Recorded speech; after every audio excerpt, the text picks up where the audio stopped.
Do you want to enter the Forgotten Hall?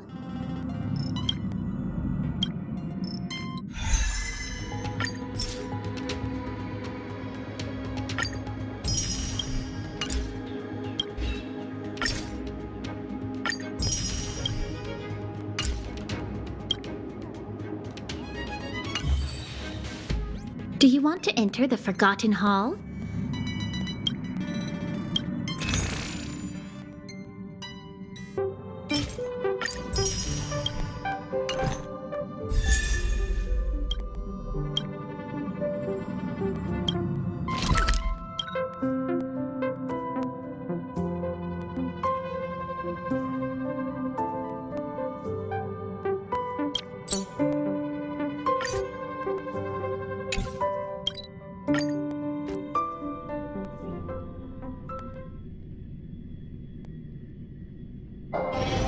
Wanna go take some pictures? Or maybe we can go drink some immortal...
Congratulations to the both of you on becoming the festive superstars of this year's Charmony Festival. Before entering the Grand Theater, I, on behalf of the organizers, extend my sincere congratulations to you, wishing you joy under their radiance.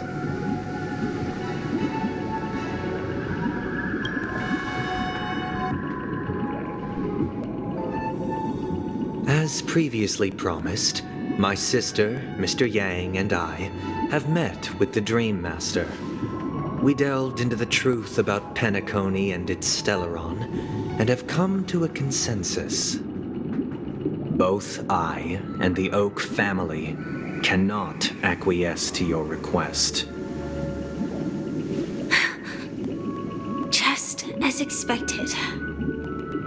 We acknowledge the perspective of you, Nameless. Penacony does require change, but not as you propose. The planet of festivities cannot and will not revert to a place characterized by chaos, disorder, or anarchy. Through your journey of overcoming obstacles, you must have glimpsed the essence of that era. The vulnerable ruthlessly eliminated, equality non-existent, common folk living precarious lives, eking out a dreary existence. Ultimately, only heroes like yourselves manage to achieve success. But I would dare ask, if you did not possess the special status of having a Stellaron, and you were but an anonymous and frail member among the masses, which Penacony would you prefer? A dystopia for the survival of the fittest, or a sweet dream paradise for all?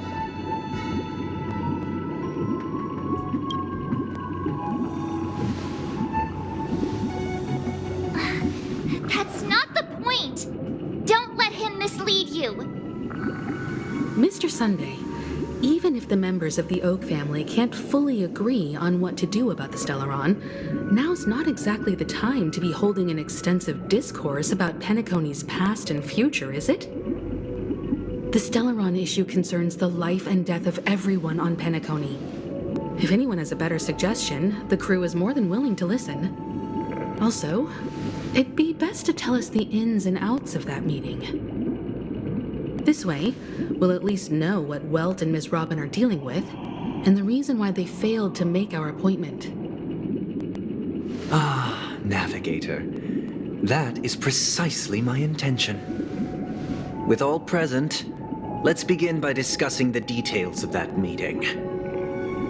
Let's talk about our tribulations and choices, our ideals and beliefs, and our final course of action.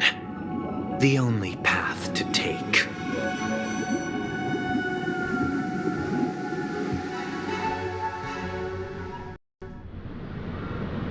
You mean to say that for the longest time, there have been scoundrels who would use the Charming Festival that I have bequeathed to the masses as a tool to realize their ambition? Indeed, Dream Master. Once the Charmony Festival begins, the Stellaron's powers, along with the song, will be broadcast across the entire planet of Penacony. And then everyone in their dreams will be unable to awaken. This is indeed surprising to me. The dreamscape is maintained by the collective effort of the 5 families. If someone were to use the Charming Festival to recklessly disseminate the power of the Stellaron, this individual must hold a position of great authority. Do you have any suspects? I'd like to ask, did you really not know of the Stellaron's existence? I would have never thought that this nameless would point the spear at me. Quite astonishing indeed. If I have offended, the Astral Express extends its sincere apologies. But the current circumstances are dire and leave no room for meticulous inquiry. We're doing this out of concern for the dreamscape's safety. So, if you could, please alleviate our concerns. Dream Master, it's just to prove that the Charmony Festival has nothing to do with the Stellaron. If we're being overly cautious, I will return to the stage to offer tribute in song, just per the arrangement.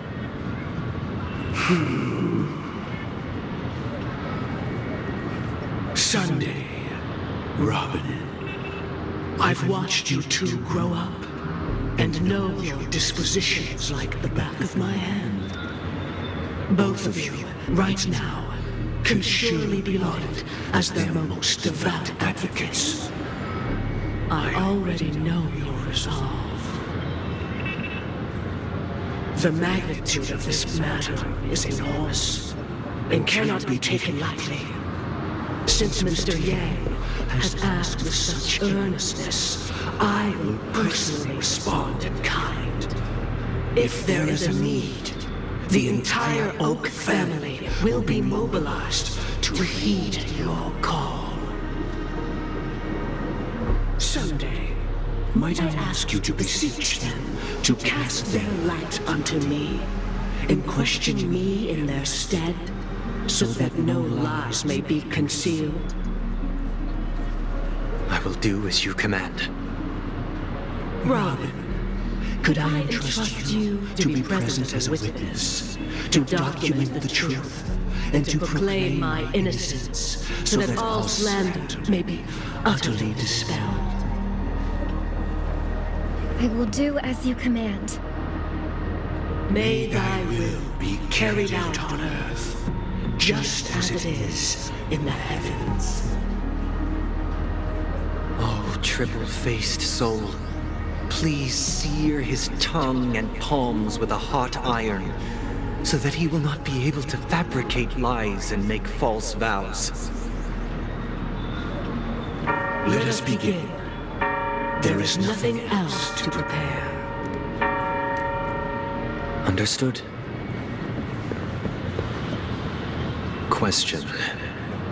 Have you devoted your life to your god, never worshipping other gods? Naturally. Do you love your god as you do yourself, always heeding their admonishments? Naturally. Have you strayed from the path expected by your god, betraying their name? Never. Have you ever been inordinate with your asks of your god, coveting more than the foundation of the creation itself? Never. Then, a final question. Do you swear to fulfill all vows, past, present, and future? With the Eon as my witness, if I do not deliver on my words, or if I renege on my vows, may I be cursed in accordance with divine law. They have seen your faith, and have endorsed your faith. With this, it can be evidenced. Just a moment. What is it, Mr. Yang? I have another question I hope to have answered. To my understanding, the family's harmony and prosperity have never relied on so-called divine laws.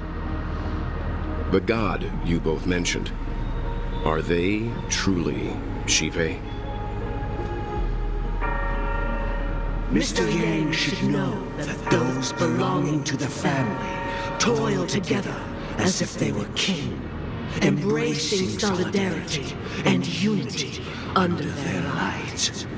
All duplicity is laid bare before the harmony. Such a delicate and complex symphony. Which other god could perfectly harmonize this, if not for the Great One, Shipe? Perfectly harmonize it. Therein lies the problem. It isn't an outsider lurking in the shadows who changed the harmony, but a dissonance that has surreptitiously emerged from within this very symphony itself. In the distant past, there existed an Eon. With one flick of the wrist, they crafted the laws of the cosmos. Their followers formed the Beyond the Sky Choir, spreading solemn and reverent hymns throughout the universe. Later, they fell. The route traversed by this Eon clashed with the harmony, ultimately being absorbed and fused into it. The chorus that once reverberated across worlds fell silent, and when it echoed anew, it was transformed into the hymn of harmony. Though an Eon may perish, paths with no masters still linger. In the all-forgiving harmony, echoes of bygone dissonance may subtly arise. Mr. Yang, being overly astute can be a detriment, especially when you find yourself alone and without allies. So this is how it is. For the sake of our grand cause, Sunday, please afford these two an opportunity to rest. What?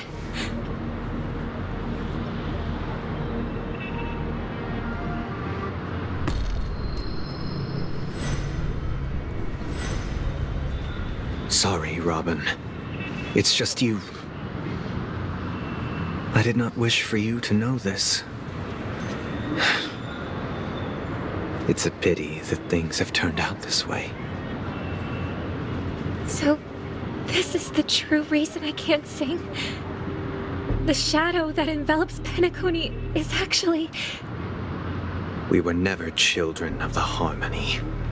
Our ideal paradise. could not have been crafted by Shipe. True bliss can only be guaranteed by the one who transcends the many.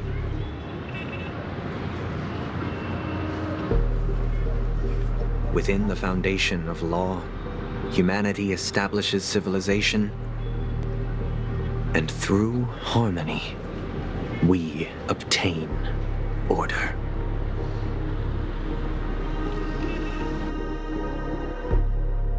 Unbelievable. To think that there would be remnants of the Order on Penacony.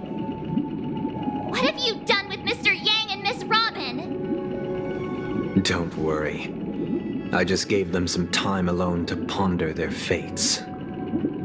You should know that these actions make you an enemy of the Astral Express. Should we need to stand against the Nameless, it would only be solved. But we haven't reached that point yet, have we? Your efforts for the justice of Penacony are evident to everyone, and have been widely observed.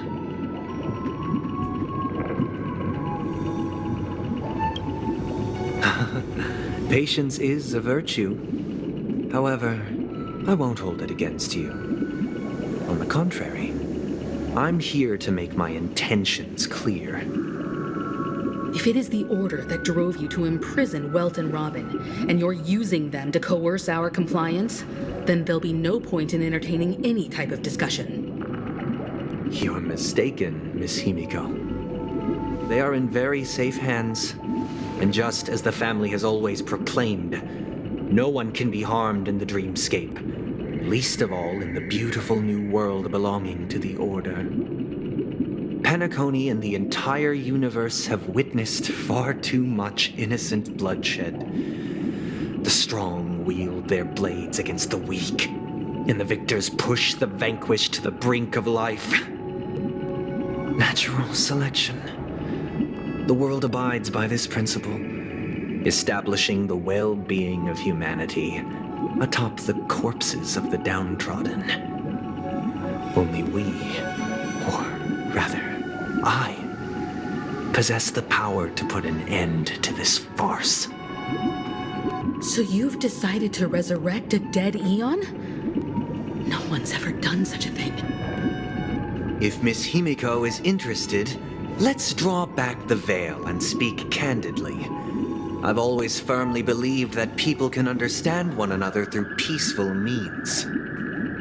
I'm willing to divulge the unembellished truth as to the intentions of the Order's Pathstriders, so that you will make better judgment for the Astral Express, for Penacony, and for this stretch of the universe. Words can hardly do justice to the beauty of that ideal. So, come with me, everyone. Let us retrace our steps and see once again where this road leads. Where'd he go? Welcome. This isn't any location in Penacony's dreamscape. It's my inner world. The reason the scenery before you remains unchanged is because your consciousness has drawn on similar concepts to fill in the gaps.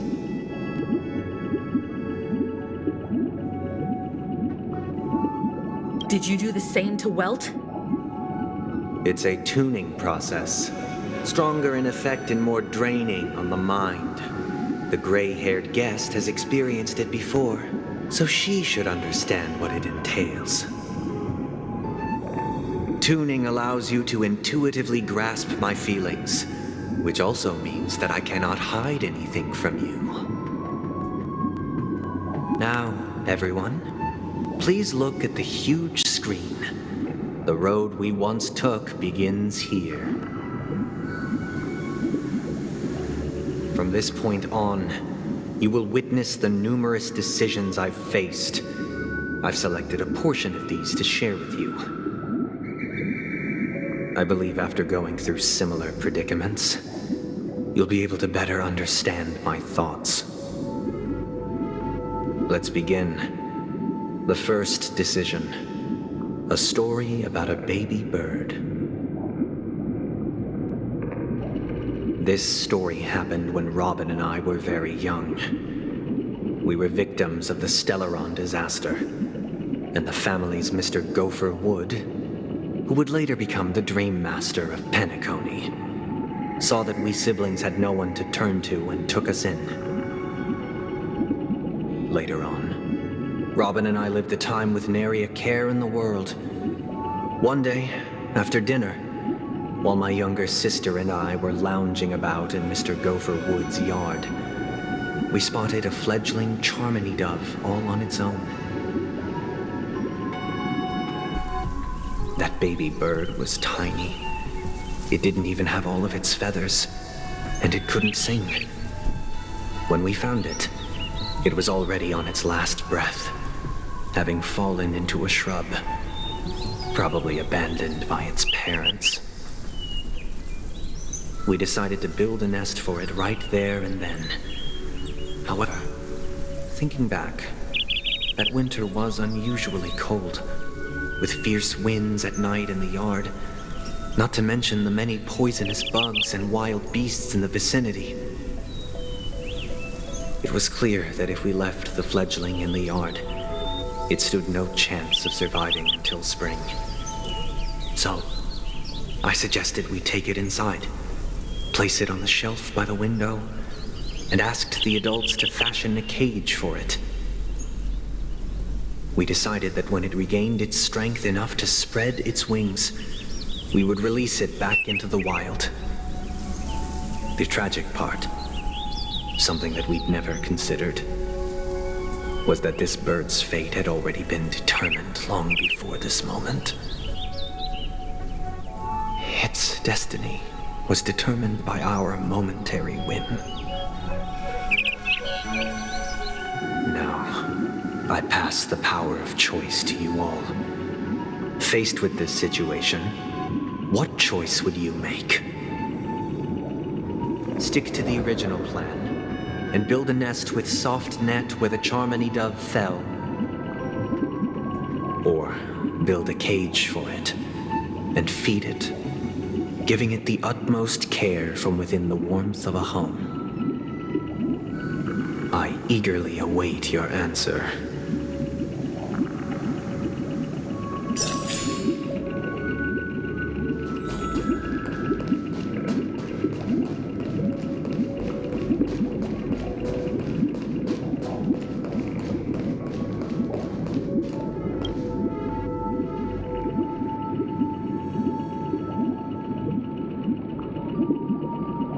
Interesting. Since you've made up your mind, allow me to reveal what fate this choice will bring to the fledgling. From what I've observed, there are at least 3 predators in that yard that prey on small birds: the Vossicle scorpion, Asdana wolverine, and the Huntington winged snake.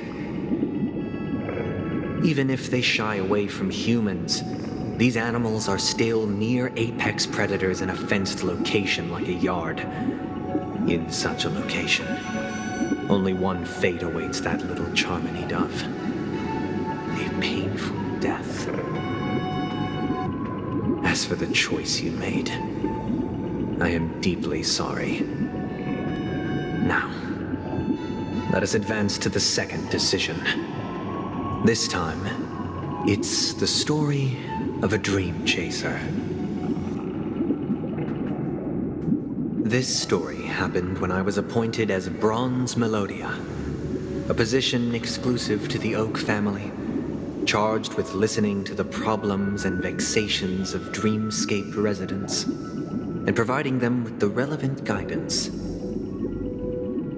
It was during that period that I had the opportunity to hear voices from all corners of the dreamscape: joy, sorrow, arrogance, regret, the complex tapestry of human nature that formed the world, and I was fortunate to catch a glimpse of it.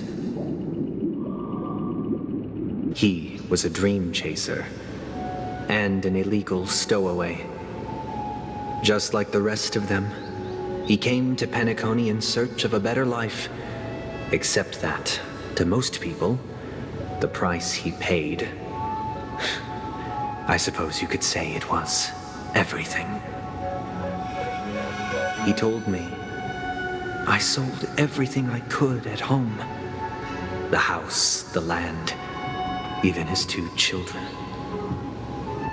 He said he could not afford to raise them, and that at least they could eat if they lived as slaves. He had a plan in place. He would buy back his children once he had made his fortune, and enjoy Penacony's beautiful dream with them. Alas, his plan to smuggle himself was somewhat clumsy, and he was sniffed out by those pig-headed hounds. After hearing the Dream Chaser's story, I immediately appealed to the Bloodhound family to cease their pursuit. That way, at least he could live peacefully. But I was still too naive to the ways of the world. I did not anticipate that what I thought was a kind gesture would later lead to dire consequences. I'll tell you the outcome soon. For now, I'd like you all to make a choice. Will you do as I did and try to convince the Bloodhound family to stop their pursuit so that the Dream Chaser may live peacefully and realize his wishes? Or will you remain silent, leaving him to languish while the hounds are hot on his heels until his inevitable judgment arrives? I look forward to everyone's decisions. Who knows? Perhaps they might even alter the outcome of this tragedy.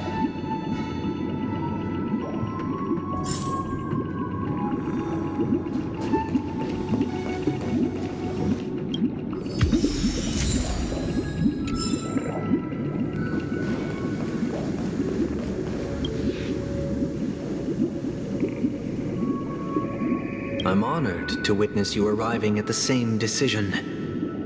Out of respect, I'll share with you the dire consequences that my choice back then brought about.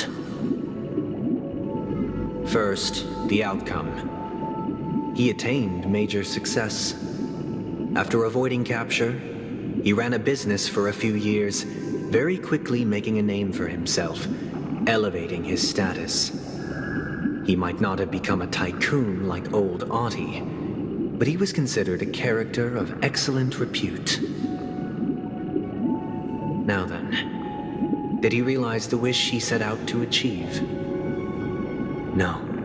The last time I saw him was in the real world, where the hounds were going to permanently exile him, and I was the accompanying bronze melodia. The mission was simple. Listen to the criminal's repentance. He told me the reason he was in this predicament was because he conspired to usurp the head of the Alfalfa family.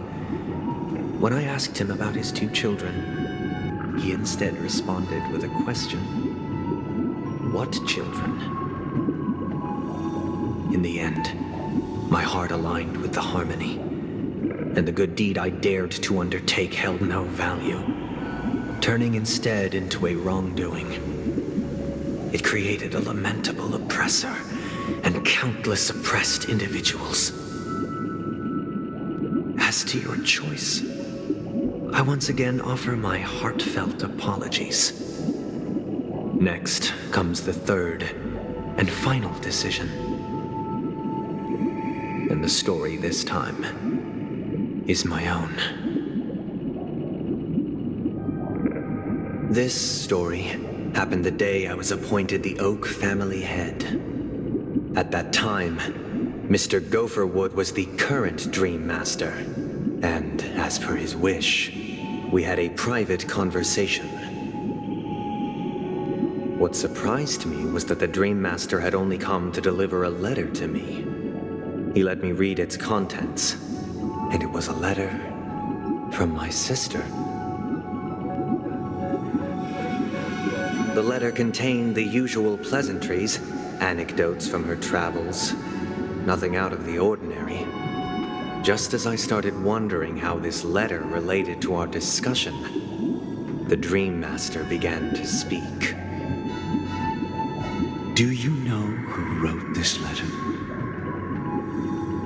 My sister, of course. But why would you personally visit me to hand me a letter from my sister containing mere trivialities? To help you grasp the full scope of this issue. Do you know where Robin is at this moment? From what the letter indicates, she must be in Caspolina 8, correct? She's touring there right now. Correct. Has she mentioned anything about a stray bullet? A stray bullet? What? A war has broken out on that planet. It is because of this very reason that Robin chose this destination. To spread the word of the Harmony. And to save the lives of that planet. She personally made for the front lines. She hoped to ease the people's suffering with song, and was willing to brave mortal danger to deliver the IPC's medical supplies. Unfortunately, stray bullets show no such compassion. Is she all right? If the operation was successful, she should probably be recovering in the field hospital. By the eon above, the bullet struck her neck directly, yet possibly as a reward for her consistent deeds of harmony, it didn't hit any vital arteries. Once you've attended to your outstanding tasks, it'd be advisable to write her back as soon as possible. Those damned savages! I'll pack my bags right away. My gratitude for bringing this to my attention, Mr. Gopherwood. Now you understand why she always wears such elaborate neck ornaments, don't you? How could this happen? Miss Robin. It's all in the past, so please don't worry. I share this in the meager hope that you will understand the Harmony's limitations and predicament. As grandiose as the strong defending the weak sounds, many times, it is nothing more than wishful thinking. Likewise, I've prepared one last question, one last choice. But rest assured, this choice will not have any grave consequences. Because this is merely a figment of imagination, a nightmare that has haunted me through countless nights. If you ever had the opportunity to make a choice like I did, would you still support Robin's journey on the path of harmony?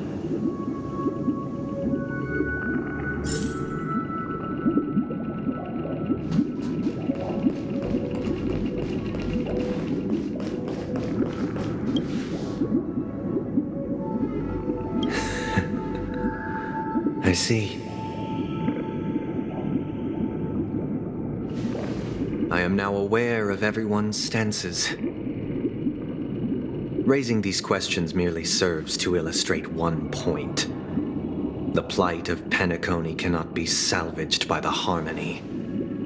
The true foundation for a sweet dream paradise can only be established through the order where the strong govern the weak.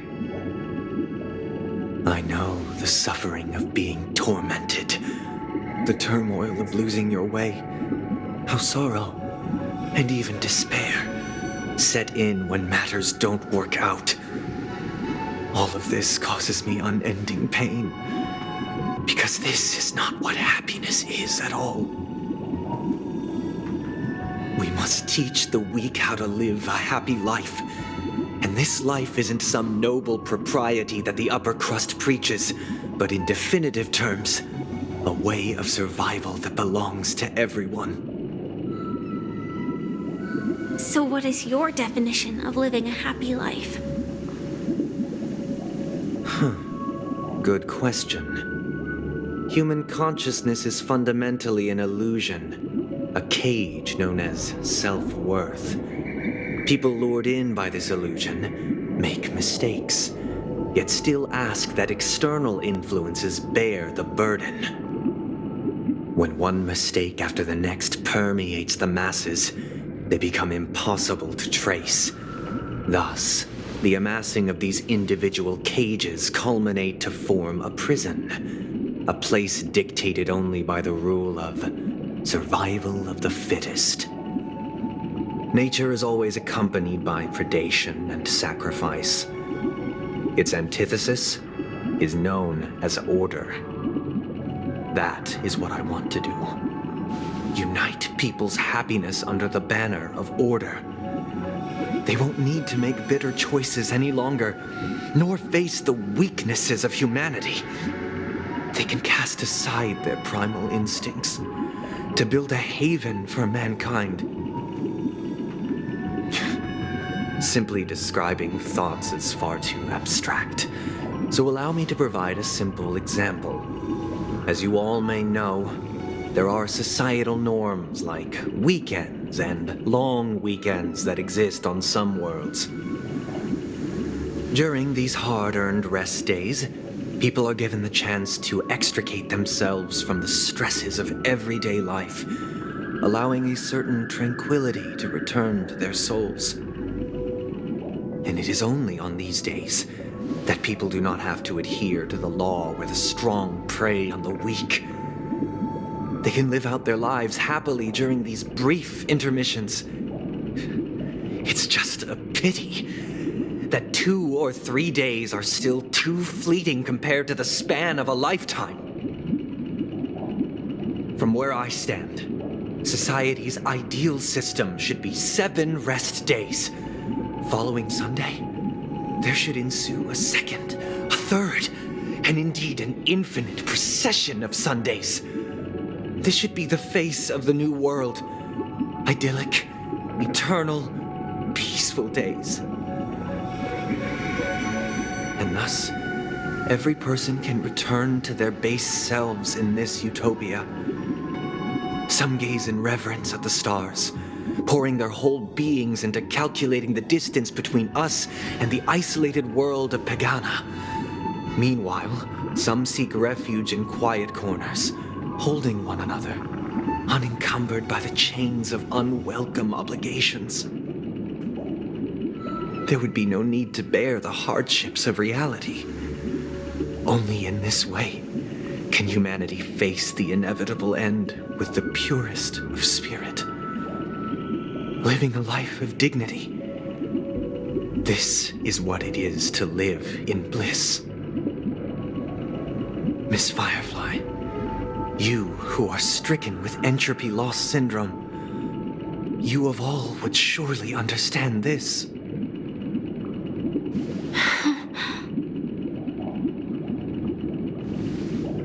It sounds like a flawless theory.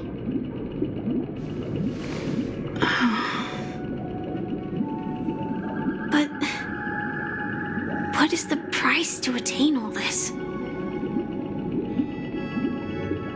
The cost is minute, merely a personal and eternal sacrifice.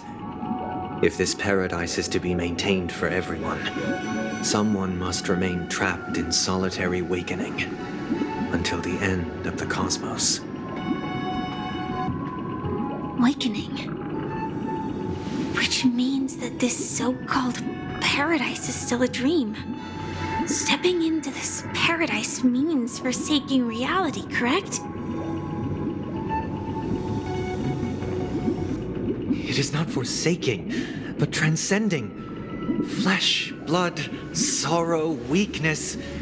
If the physical is the root of spiritual suffering, it is only logical that we defeat it. But in this supposed bliss, people won't have defeated their demons. The chance to overcome their tribulations would be forever lost to them. In other words, it is an escape. That's another way of understanding it. But there is no shame in escape. On the contrary, The seeds of escape exist in everyone's hearts. Don't you agree, Miss Firefly? And as for why life slumbers, it is because we are afraid to awaken from our dreams. But this is not in conflict with the grand plan. Only in acknowledging this can we truly understand the frailty of human nature, and from there, show compassion and protection.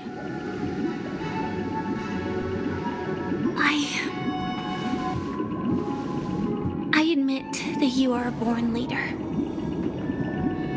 Your perspective on humanity brims with pessimism.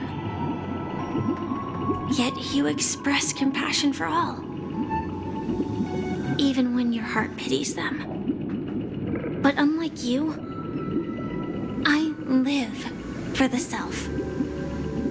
From my perspective, individuals making choices for themselves is their birthright. The want to escape may be innate in the weak. But whether they are weak or not, it is not up to another to decide. Perhaps in your mind, you also view me as weak?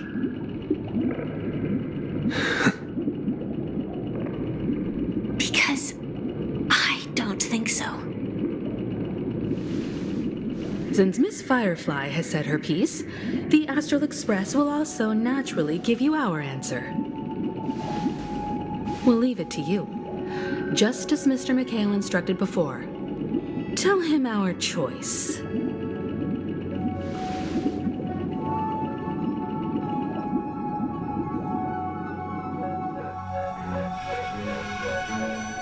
What is this place?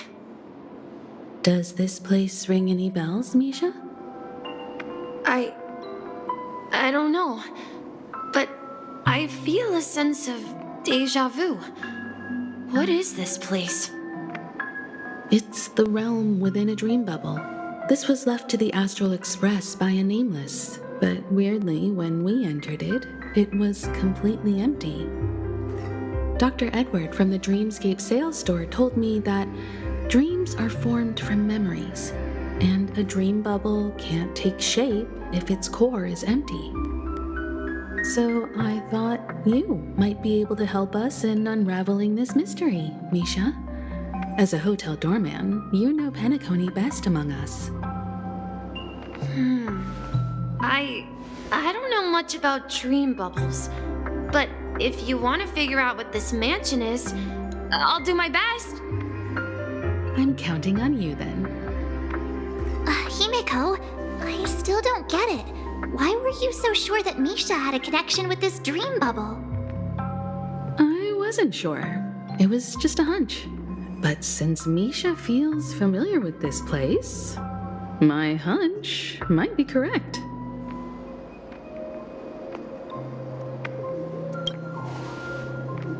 Exactly. This is where you and Firefly encountered death, which we now know as dormancy. Considering its connection to Dreamflux Reef, it's not surprising it appeared here. The question now is, who brought you here?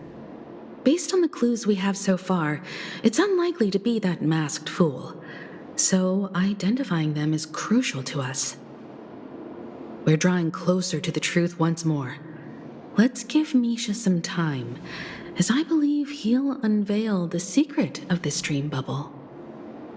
All right, but there are doors all over the place. Which one should we choose? Do you have any idea, Misha? I guess... maybe this way?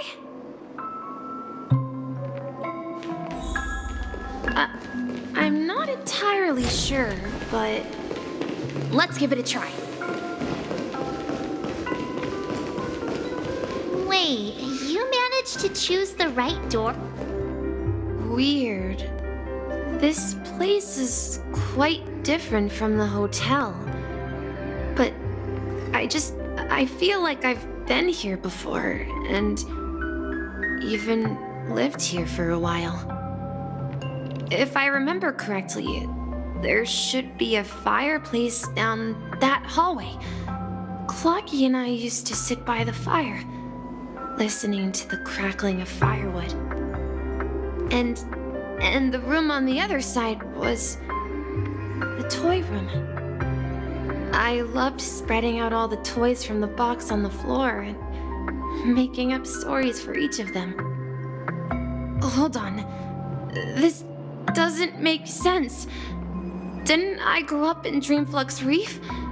So, what is this place? This could be a case of amnesia. Don't worry, Misha. It's common for everyone to forget certain aspects of the past. Those memories haven't vanished. They're just lying in the depths of your mind. We can surely get them back. Since this place seems familiar to you, why don't we explore a few more rooms and see if you can recall anything more? Yeah, then let's check out the rooms I just mentioned.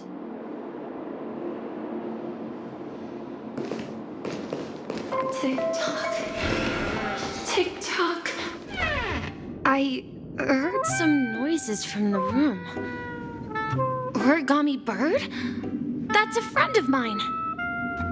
You and Origami Bird are friends? Yeah. It's a member of the Compass crew, just like Clocky and Miss Mirror. And there's more than just one Origami Bird. They are a big family with lots of brothers and sisters who look the same. They follow Miss Mirror's orders and handle all sorts of jobs on the ship. They're the best sailors. Sailors? Can Origami Birds be sailors? Could you tell us more about the Compass, Misha? The Compass is a ship bound for the New World. Clarky and his partners travel through layers of fog to the depths of the sea. Whenever there is danger, Clarky will use a compass and guide the ship in the right direction. That's a great story. But in the Penacony cartoon, Clocky and his partners have always lived in Dreamville and never ventured out, right? Huh? Oh, that does seem to be the case. Weird. I clearly remember Clocky arrived in the New World in the end. Perhaps Clocky has a hidden past. So, where has Clocky gone? Dreamville. Did he leave to protect Dreamville?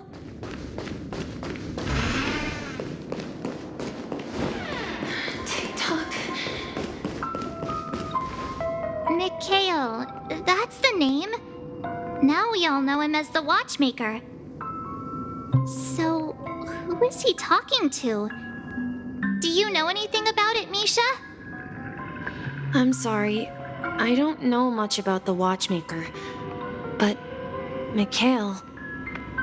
Anything special about that name? Mikhail is Grandpa's name. Grandpa? Do you mean you're the Watchmaker's grandson? But we haven't heard anything about the Watchmaker having descendants. And the name Mikhail is not rare. Perhaps it's merely a coincidence.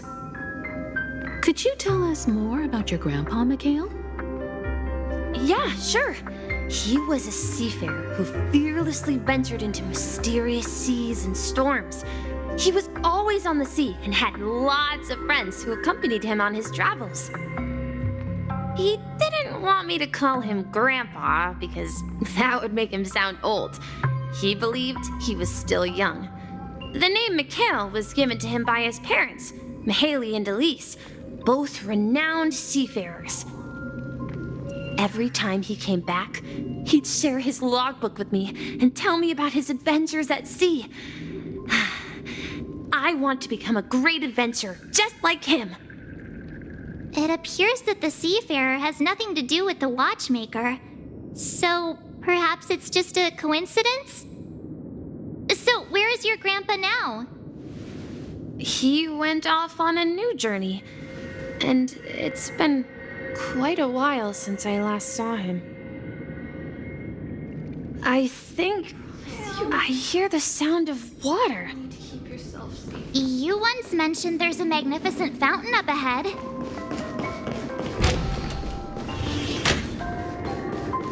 Look, there it is! The water resembles a precious jewel, embedded in the dreams of all seafarers. Every time I gaze at the shimmering lights beneath the waves, it feels as though I'm back in this place, standing by your side. Have you recalled anything, Misha? Yeah, I saw these sentences in Grandpa's logbook.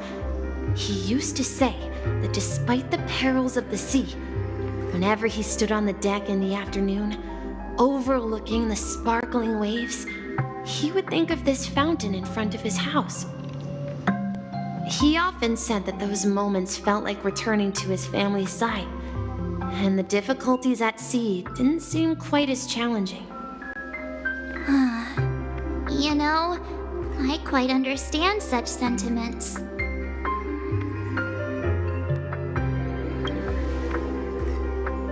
I'm not an elder. I was just being a bit sentimental. Perhaps every adventurer far from home carries a fountain within their soul. Even though the other side of the sea remains shrouded in the unknown, the fountain in front of his house serves as a compass, leading him back to his cherished ones. Yeah, while Grandpa was at home, we would stand by the fountain and place the compass, a toy boat that I made, into the pool. Back then, I would ask him when I could go on adventures like him, and he would always laugh and say I was still too young. It seems this Mikhail is truly a seafarer and has nothing to do with the Watchmaker.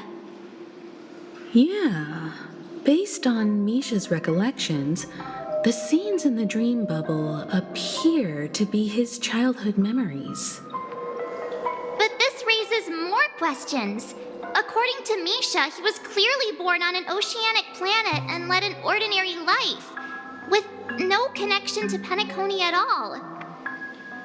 Could this be some sort of metaphor?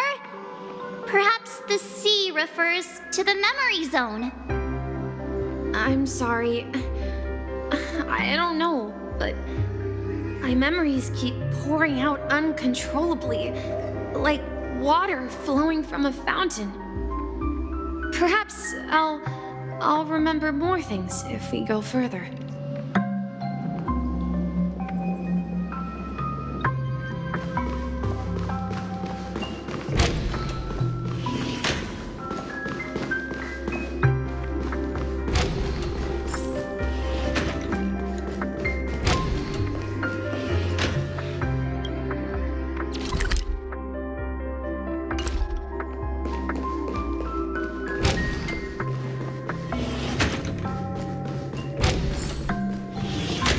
Share your burden. We're going to the opposite side, right? No, we should turn left here. Uh-huh. Something feels different about this place.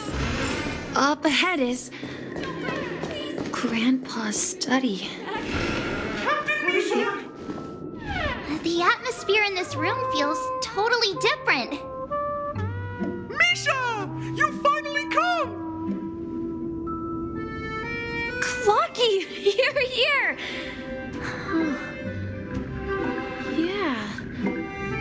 This is the room where we first met each other. Are those books on the bookshelf logbooks left behind by that seafarer? Yeah. Whenever he came back, he placed a logbook on the bookshelf in his room. They contain records of his expeditions to every corner of the world. He described our world as a fountain. At some point, the sea started to gradually swallow up the land where people lived.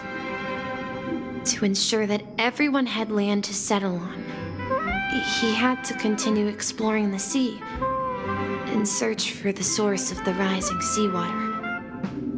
On that day, he called me to his study, telling me that he was embarking on another journey. However, I could sense the gravity in his expression. It was the same look I had seen on my father's face before his final voyage.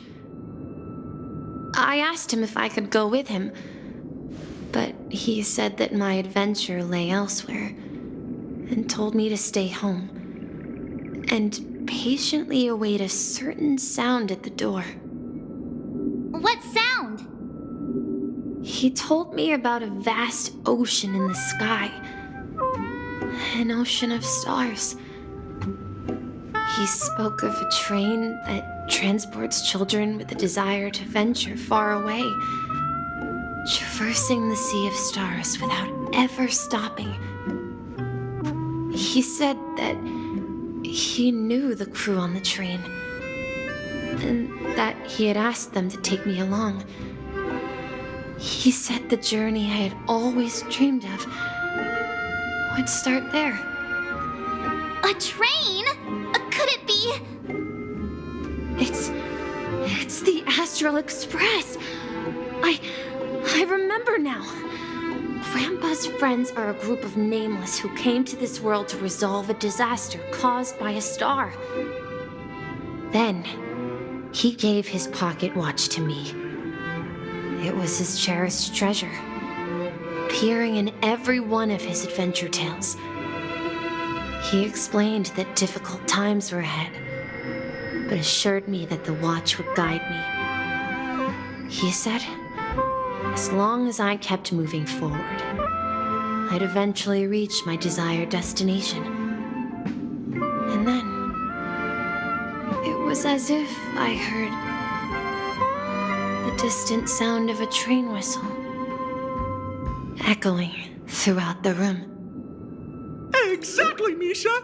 And then we followed that whistle, didn't we? Yeah. I think I can still find the way we took back then.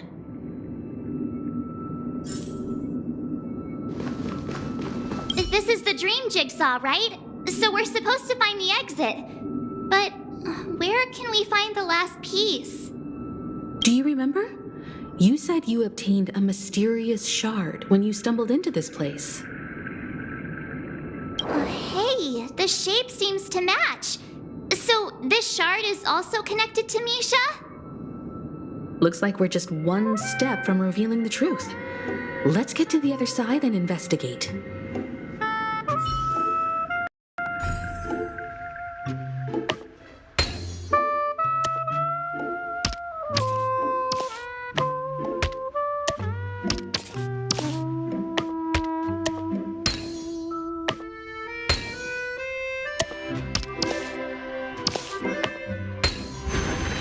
I deserve a nice pat on the back for that one.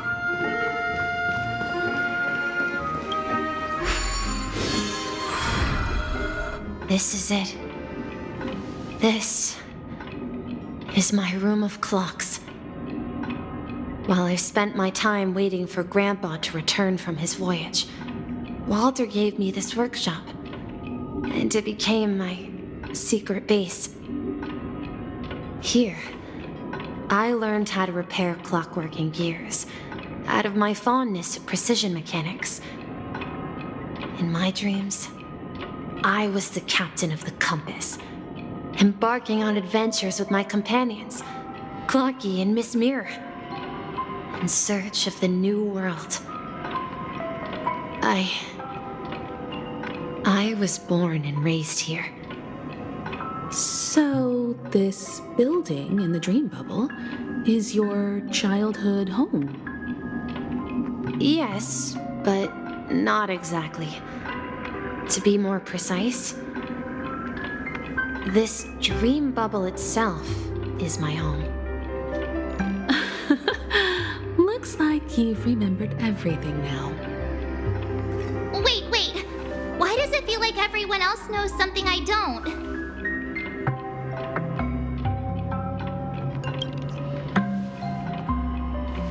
March, do you remember when she mentioned a clocky that only she could see?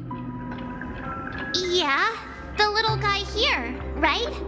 But we all saw him in Dreamflux Reef, right? And Mr. Yang even greeted him. Looks like everyone on the Astral Express has a childlike spirit. The answer lies in the Astral Express. Her experience shows that neither Firefly nor Acheron can see this clocky. And when we were in Dreamflux Reef, you may have noticed that for some reason, nobody outside of the crew had ever talked with Clocky.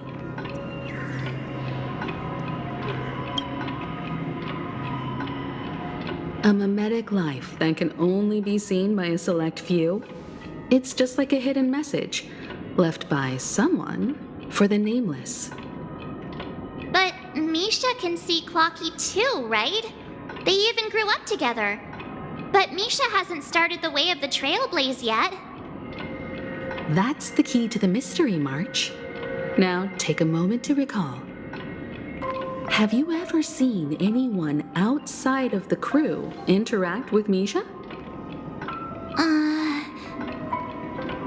Wait. No way! That's the answer, March 7th. This dream bubble is the place where I was born. And I'm a dweller in this dream. Just like a memory zone meme. I should have stayed here and waited for you. But when reality and memories merged, I unconsciously pushed open that door and left the bubble with Clocky. So it's not that the Watchmaker's dream bubble is empty, but rather the stuff inside ran away? And the whistle you heard was the sound of the express arriving at Penacony?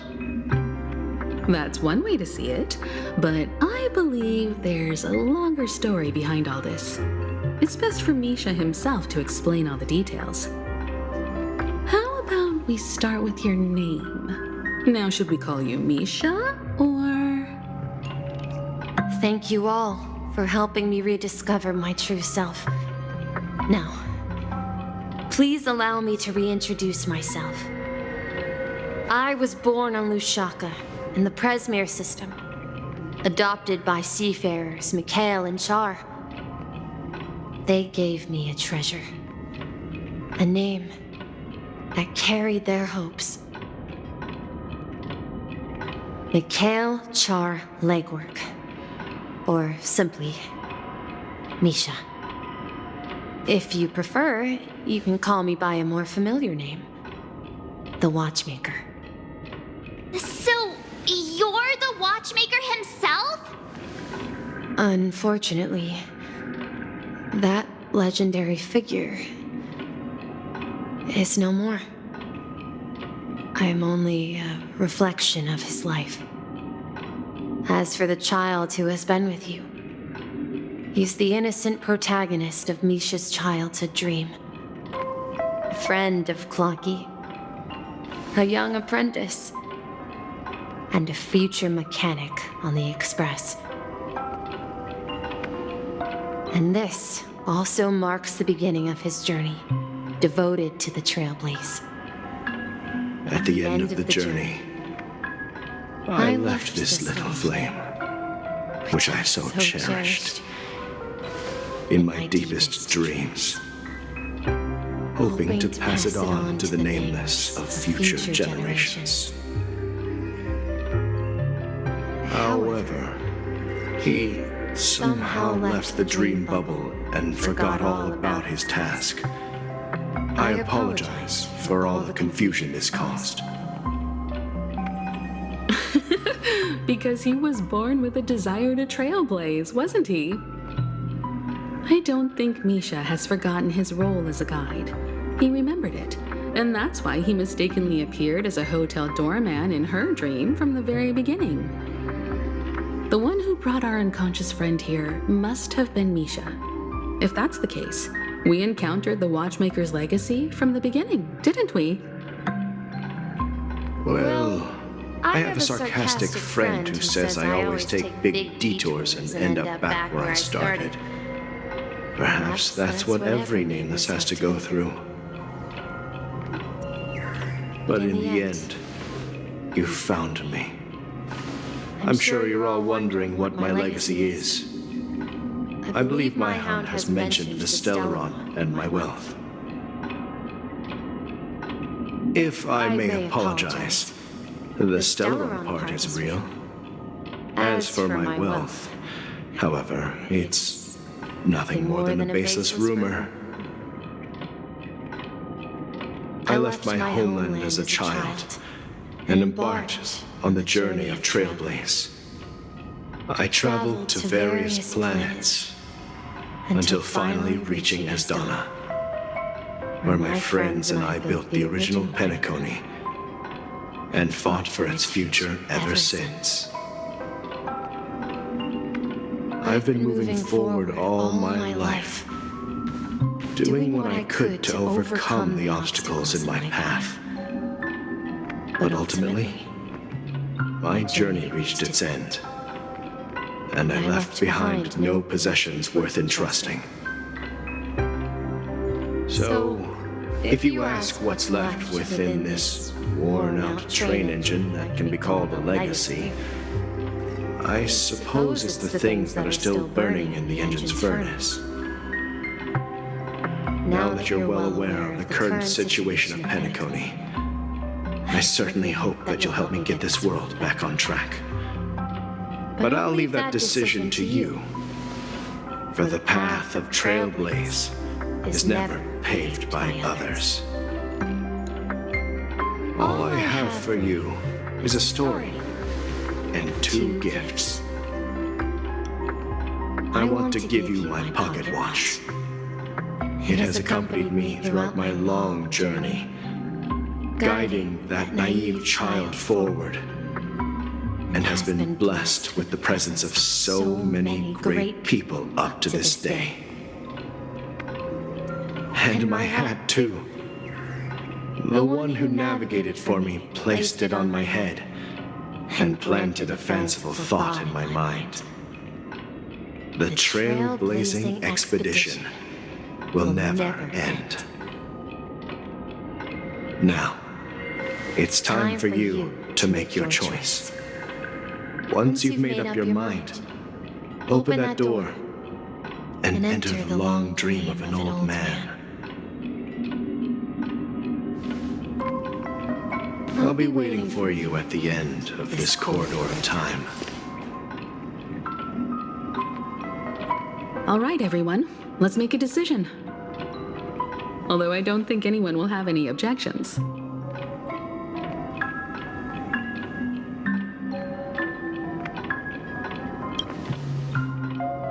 Of course. We've come this far. Surely there's no other option than moving forward. In that case, it's unanimous. Then let's proceed together to the end of this stream and tell Mikhail our decision.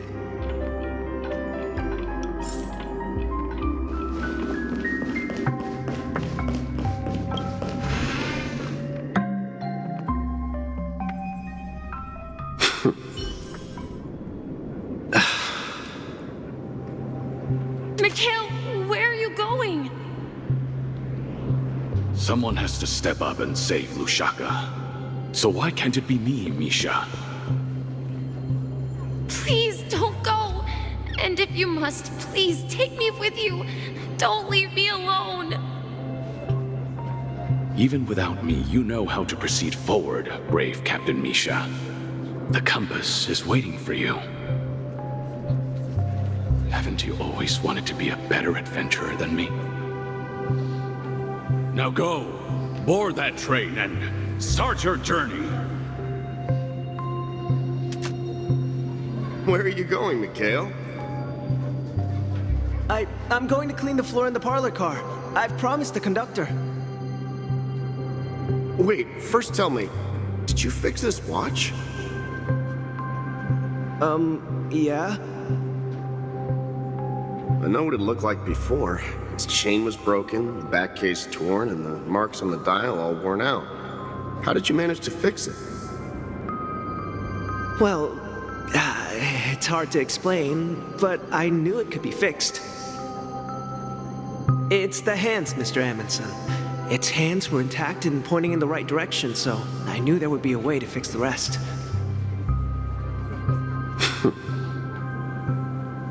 I see. You'll work with me from now on. Haven't you always wanted to tinker with this train? You're its mechanic now. As for the conductor, I'll do the talking. But I only know how to fix watches. Don't worry. You've got what it takes. I'll teach you what you need to know. Where are you going, legwork? It's time to head to our next stop.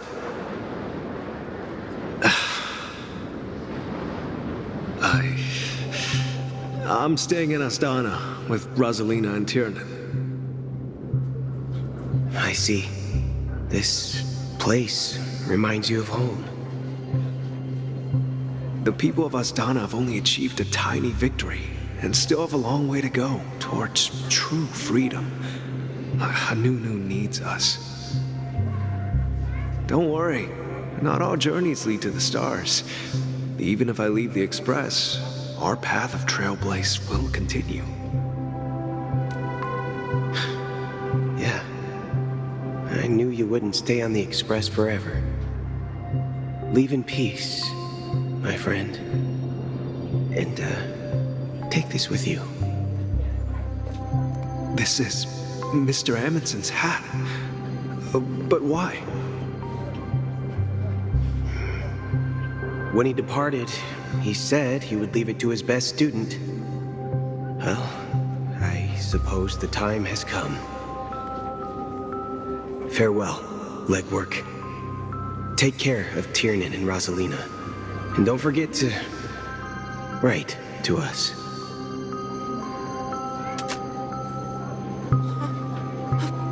Where are you going, Watchmaker? Don't worry, Micah. Just going on a little trip. Someone has to be at the forefront of the interstellar frontier, and I'm the only former nameless in Penacony. So why can't it be me? Because you're all we have. Have you forgotten about Tiernan? The cosmos is way more dangerous now. What will happen to Penacony if we lose you too? But what will happen to Penacony if we don't find a way out? Ah, Tiernan. How could I ever forget him? I've spent countless sleepless nights asking myself why I didn't go with him back then. We Nameless won't stop. Don't worry, Micah. It's just a matter of getting back to my old profession. Just wait for me to come back. But if, and it's a big if I don't come back in one piece, then you'll become the next Watchmaker. Where are you going, old man? Oh, you're here. Answer my question. What are you up to? Relax, Gallagher. I just came up with a great idea. Wanna hear it? Oh, come on. Aren't all your ideas just ways to get yourself killed? I may be blunt here, but you're the last remaining hero in Penacony. If you die too, the secret of the Stellaron will go to the grave with you. Yes, I'm afraid there's no way out in Penacony, so I'll have to consider alternatives beyond Astana. We'll organize a festival using the Watchmaker's legacy as a facade and send invitations to the entire cosmos to gather people here. So, a desperate struggle against the family? Desperate? Don't we have you here, my friend? This task is challenging, but what hasn't been challenging for us along the way? Well, whatever you do, remember, make sure to send an invitation to the Astral Express. Misha! Where are you going? Oh, it's you, Clocky. Take me to Dreamflux Reef. Last night, I had a long dream about the day we met. I want to write down that dream. Write it down? Why? Oh, so I won't forget it. Do you remember how you got your name, Clocky? Of course! You told me that when you were a kid, you lived in a room full of clocks. Those wall clocks and pocket watches grew up with you and were your best friends. Yes, but what I didn't mention was there's a funny misunderstanding behind it. I was a kid, and there was always a special pocket watch in my memories. It was with my grandpa, guiding him on his sea voyages and leading the way in his every adventure story. I wanted to have a pocket watch like that too. And that's when you appeared in my dreams.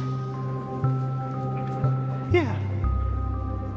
Every night, we boarded the compass and set sail together. But you know what? It wasn't until the day my grandpa gave it to me that I realized it wasn't a pocket watch at all.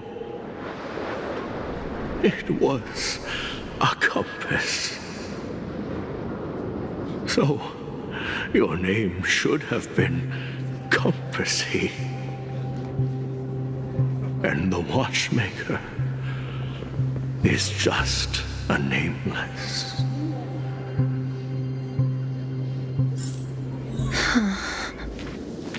We've arrived at Dreamflux Reef. So, where to next? You know, Clocky, I don't think I'll be going anywhere else.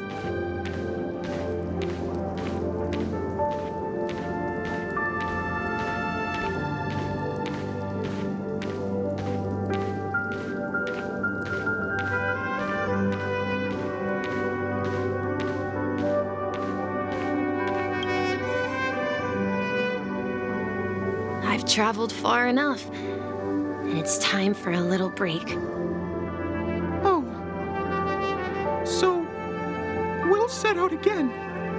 When you're rested? No, I'll stay here.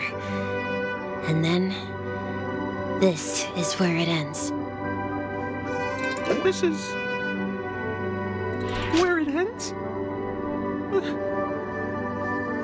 What do you mean, Misha?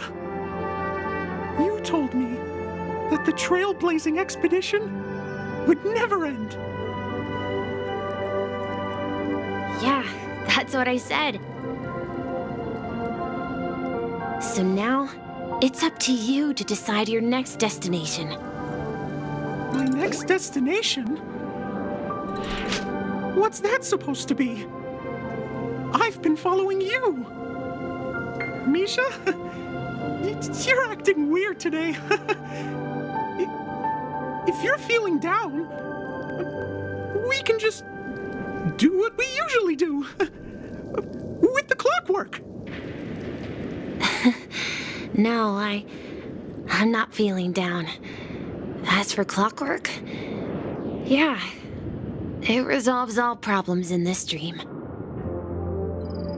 So, do you know what clockwork actually is? I'm not quite sure. Well, everyone gets lost at times. They may hesitate and doubt which way to go. That happens in this dreamscape and beyond. But don't worry. Everyone goes through moments of uncertainty and hesitation. Eventually, they gather the courage to make bold decisions. Whether it's calming, happy, angry, or sad, all they need is a little nudge to take that step toward where they truly belong. I'm leaving that little nudge with you, and I hope you'll share it with others.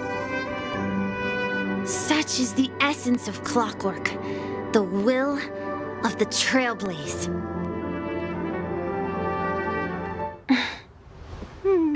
Clocky's hands spin around non-stop, indicating confusion, frustration, and weakness. But ultimately, people still need to move forward. Just like your hands, always pointing ahead. This is where my journey ends.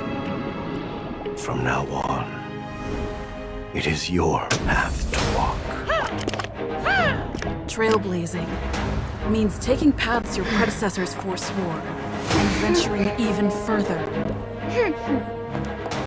The Penacony in Mikhail's dreams does not belong to order.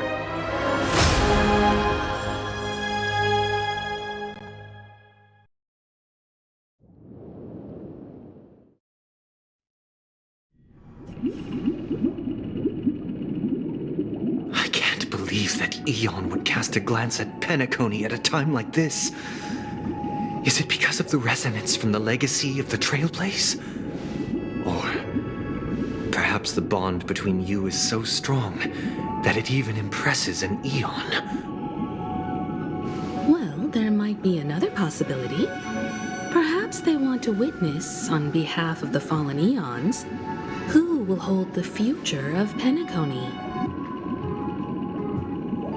If that's the case, on behalf of the Dream Master of Penacony and the 107,336 members of the Oak family, I'm extending a formal invitation to all of you. I'm cordially inviting you all to the Penacony Grand Theater to participate in the upcoming Charmony Festival. And, of course, you won't be in the audience, but on center stage. Since the future of the Stellaron, Penacony, and even the entire cosmos is at stake, let's draw a conclusion there, in all fairness. If you truly believe in Akavili's path, then show me their courage and determination.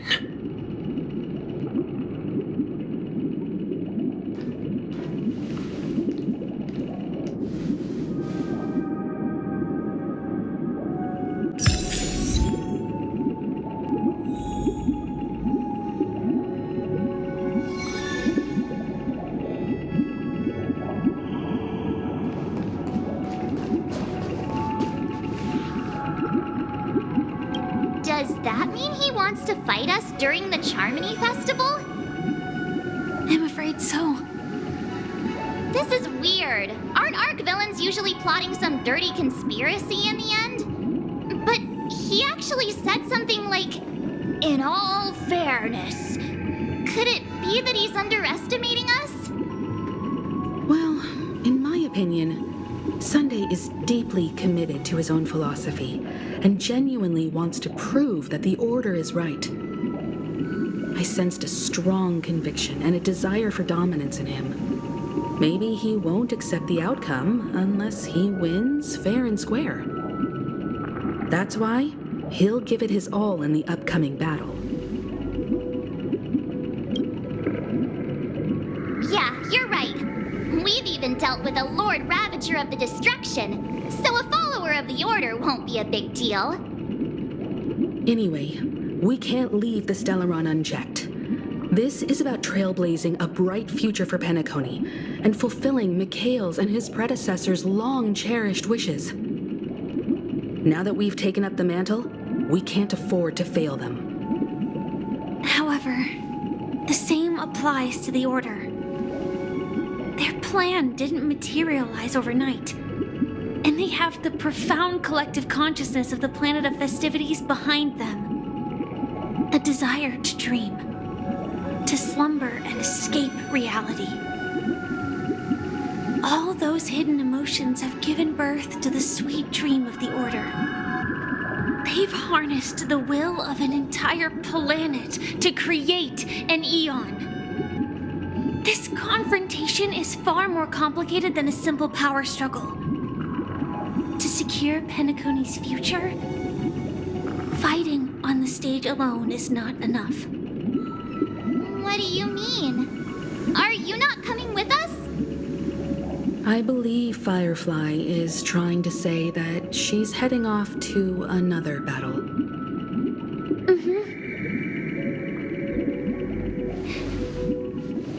Before I left, the Destiny Slave told me that this journey would bring unforgettable rewards. Even though the script he gave me only had a few lines, I couldn't ignore them. Because one of the lines said, "I'll experience death 3 times in the land of the dreams." 3 times? This can't be serious, right? The first time was a painful death when I was stabbed by the Blade of Dormancy, which led to all subsequent events. The script will always come true, but in a way that will only be revealed when that page is turned. So now I've understood the meaning of my second death. And I am prepared to face it. If all goes well, my efforts will provide crucial support for you. Only by achieving victory in this battle can we secure a future for Penacony. And only then, my third and final death won't come true in the most terrible form. The most terrible form? Does that mean... The true death, where everyone in Penacony loses themselves completely in the eternal sweet dream of the Order. We must do everything we can to prevent that. Have you made up your mind, Firefly? Yes. Otherwise, I wouldn't be here. Thank you again for your assistance for the Astral Express. May we meet again, in reality. Yeah. Farewell, everyone. May your trailblazing expedition never end.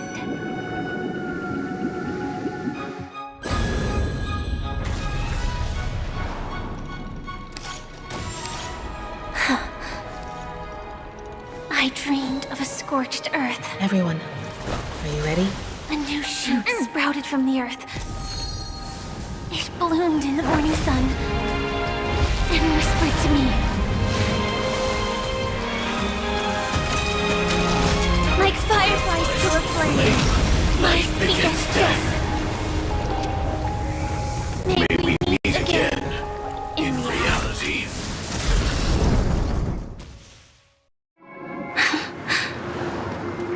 After today, Japella's name will disappear from cosmic history, and the Everflame Mansion will take its place. In the not-too-distant future, you'll receive an invitation. That's your next stop. Land of the dreams. Penacony. I hope you find whatever you seek there. Be it answers or salvation.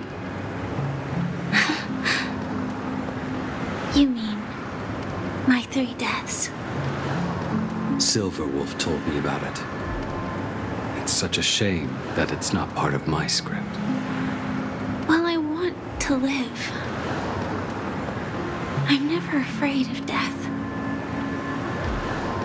The opposite of death is eternal life, and that's That's something I'll never desire. People die. And I am no exception. Death is like a script. A fate that cannot be defied. But that's exactly why we have to choose where we want to rest forever. Do you exist just to perish? Are you not the same, Blade? The end you desire is not one dictated by others. If I were to die now, I would only be a weapon. I believe I should die as a human. Though its definition escapes me, isn't this the answer that ordinary people look for their whole lives? A name that can be carved onto their tombstone. The tombstone that belongs to me once bore the inscription, Glamoth's Iron Cavalry. Then it changed to Stellaron Hunter. But one day, it will bear the name Firefly. And all the brilliance she showed at the end of her life.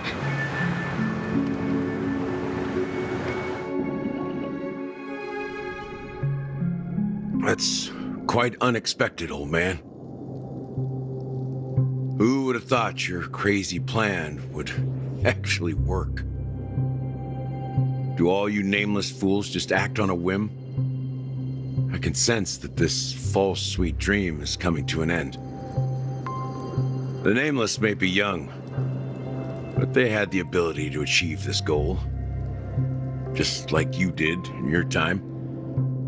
It's a shame you won't be able to see it firsthand. Maybe I won't either. Once something fictional is seen through, it ceases to exist. Yeah, not just those nameless. Even Mr. Wings is just like you. Stubborn, won't listen or give up, no matter what. Well, fate is unpredictable, I guess. If we weren't bound by those cursed paths, maybe we could have had some good talks. But in the end, we managed to do it. And now we can find solace. Remember how those idiots cursed us? They said, "Go to hell, you worthless traitors." Well, I don't know if they really meant it, but if longing for freedom means going to hell, then I'll be joining you soon, you fool. Let's get together and have supper again in hell. Oh, I almost forgot. There's one more thing. Here's to you. A glass of hello and goodbye, Trailblazer. To the imperfect tomorrow.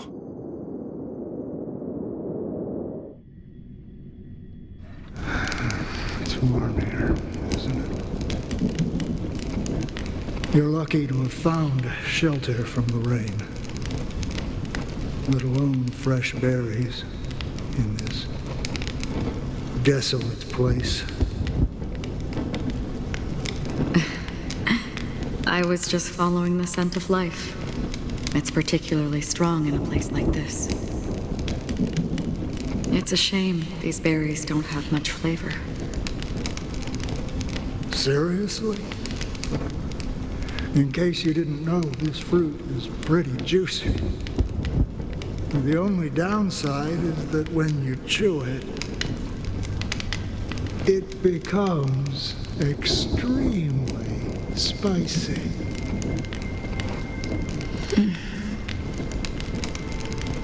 Have you lost your sense of... I can still taste certain things, like a faint sweetness. Before coming here, I stopped by a place called Orkron. It had barren cliffs and nights lit by bonfires.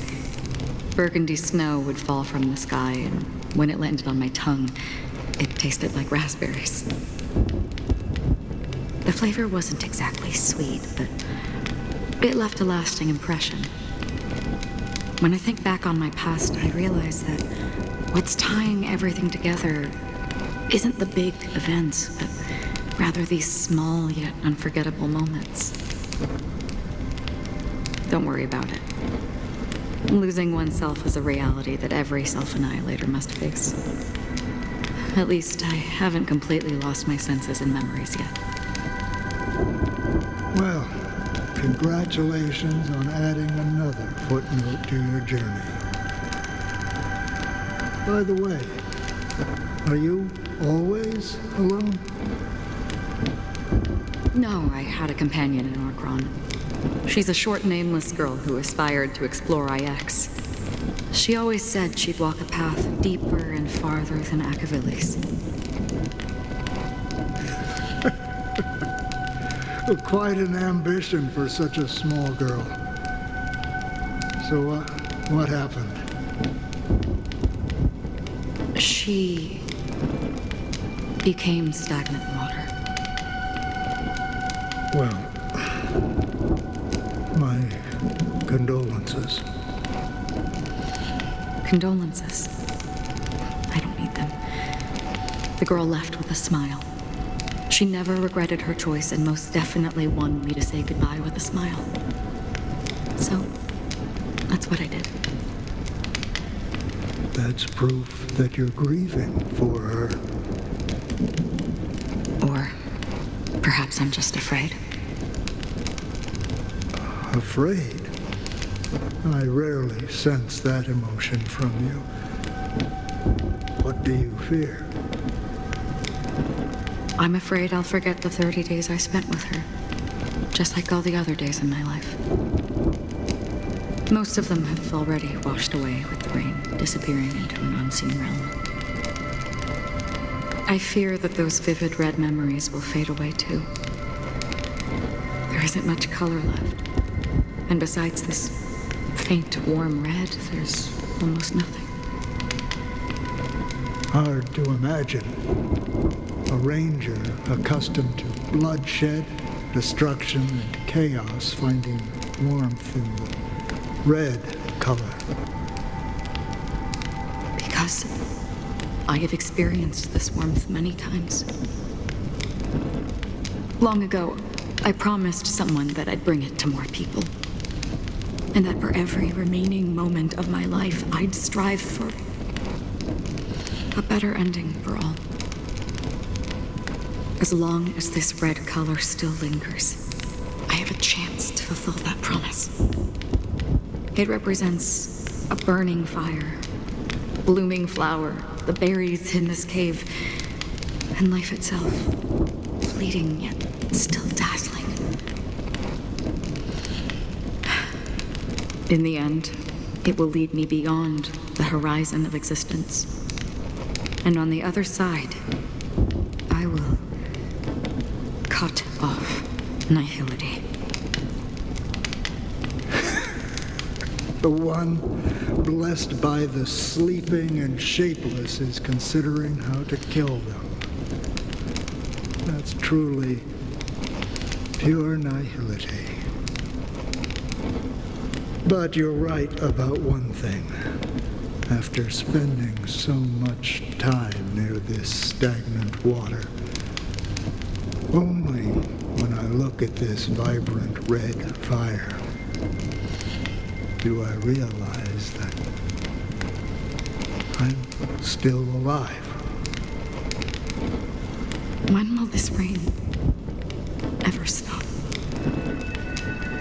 Perhaps when the sorrows of the departed have finally quieted down, the sky will clear up.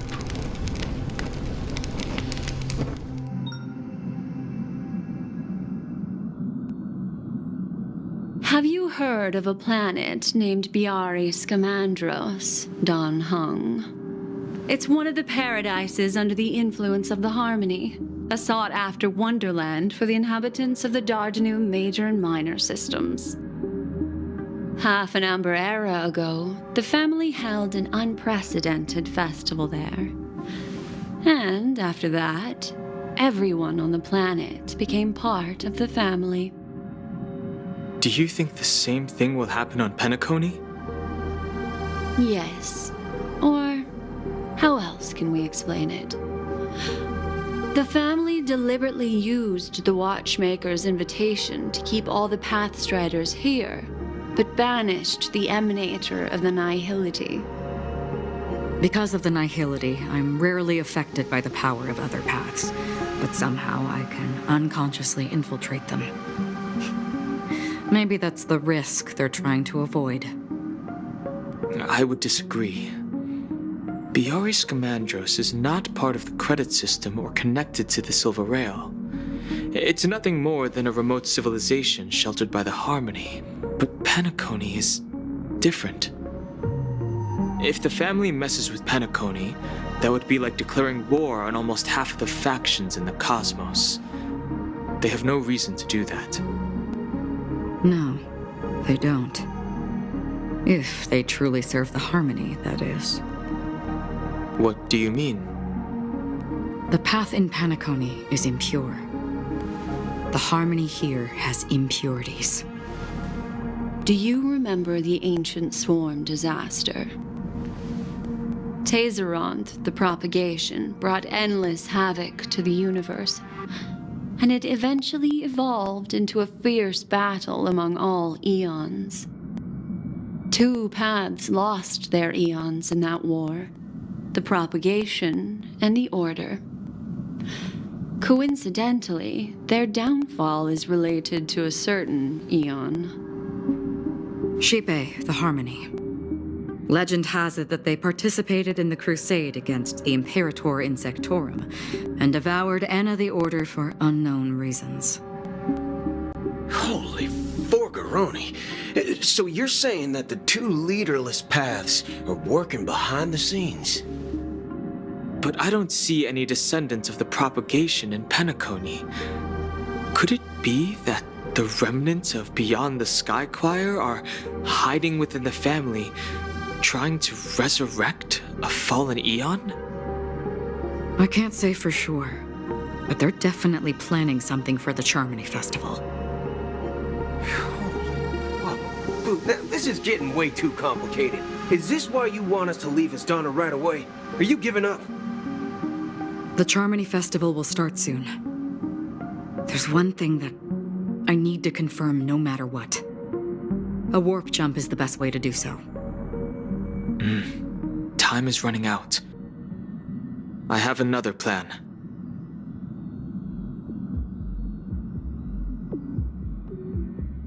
Hold on. Are you thinking of using the Jade Abacus of Allying Oath? Exactly. The assistance from the Lawful Cloud Knights would be enough. Think it over carefully. You can only use that once in your lifetime. I have considered it thoroughly. My companions are... they're also once-in-a-lifetime treasures.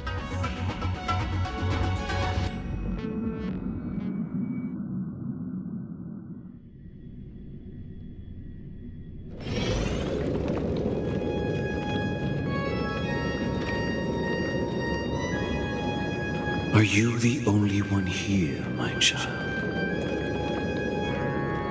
The Nameless is quite the diplomat. Our secrets have spread like wildfire within the family. And IPC starships are gathering towards Astana. This is a crucial moment for us. So, where is the chosen one who harmonizes the varied sounds?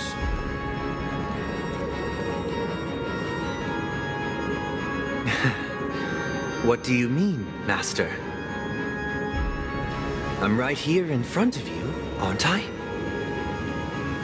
You know, she was supposed to be the star of the Charmony Festival in our plan.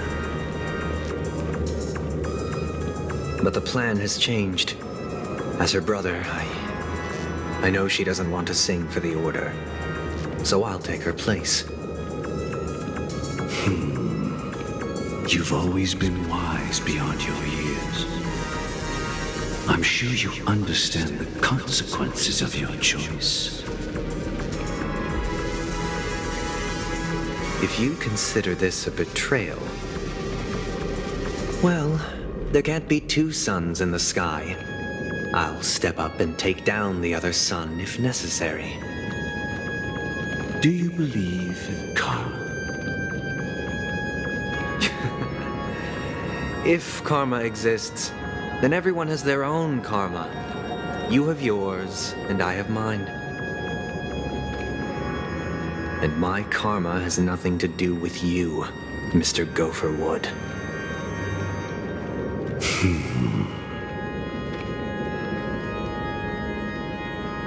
All right. Since you're willing to sacrifice yourself for her, I'll grant your wish. Well, the compromise came sooner than expected. Why? You and your sister were born as twins of the Order. And one of you is destined to follow this path to the end.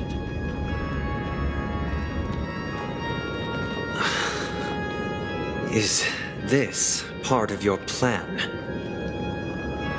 Of course. You're still as clever as you were when you were a child. The opening is near. Go, my child. Seize the power of the harmony and reveal your karma. I have one final question, Master. Why did you choose to bring the Order to Penacony? Wouldn't it have been better to choose a desperate world instead of a city filled with hope and dreams? Why? It's for justice, my child. If we lose justice in our hearts, we'll make the same mistake as the Harmony did. So, it's not you who manipulates the dreamscape with the Stellaron, but... Well, that's where our conversation ends. Go ahead. The 107,336 souls of the Oak family have dreamed of this moment too many times.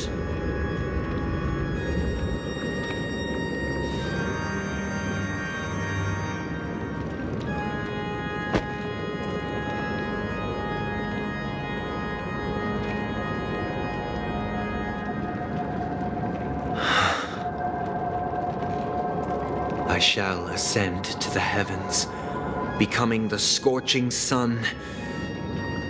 Bathed in my light, my people shall flourish, while all evil shall be eradicated.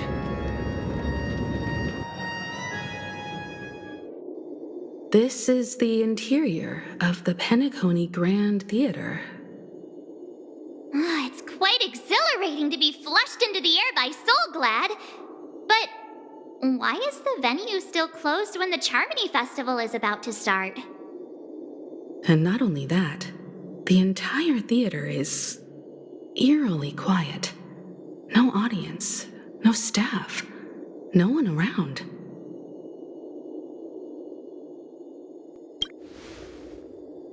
Yeah, I wonder how many tickets... Hey, that's not what we should be concerned about! Let's explore around. Be careful, everyone.